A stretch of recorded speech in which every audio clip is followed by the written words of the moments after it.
17 වෙනි ප්‍රශ්නේ. දැන් උත්තෝලකය සිරස්ව පහළට ගමන් කරන අවස්ථාවක VT ප්‍රස්ථාරය තමයි මේ.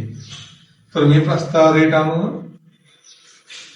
ප්‍රවේග වෙනසක් තියෙනවා 4 වෙන බිඳුව ඒ සඳහා ගත වූ කාලය තප්පර 4යි.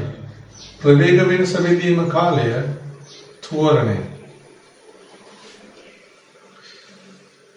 එකක ත්වරණයකින් උත්තෝලකය පහළට ගමන් කරනවා.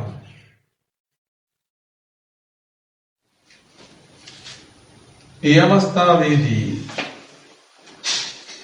කුටියේ දෘශ්‍ය බර කියලා කියන්නේ දැන් තැටියෙන් වස්තුවට ප්‍රතික්‍රියාවක් දෙනවා කියලා ඊට සමාන ප්‍රතිවිරුද්ධ එකක් තැටියට දෙනවා.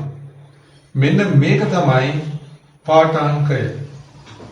තැටියට ලැබෙන බලය 10 නිව්ටන් තියෙන වස්තුවේ බර වස්තුව මත.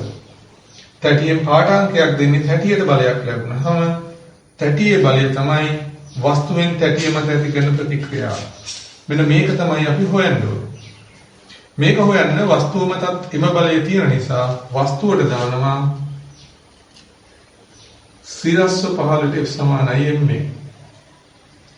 වස්තුව මත පහළට තියෙන බල 10 නිව්ටන් ඒකේ බර.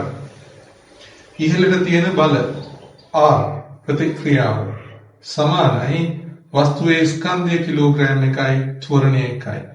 එහෙනම් R සමානයි 9 නිව්ටන්. එහෙනම් පාඨාංකය විදිහට පෙන්නන්න ඕනේ නිව්ටන් 9ක්.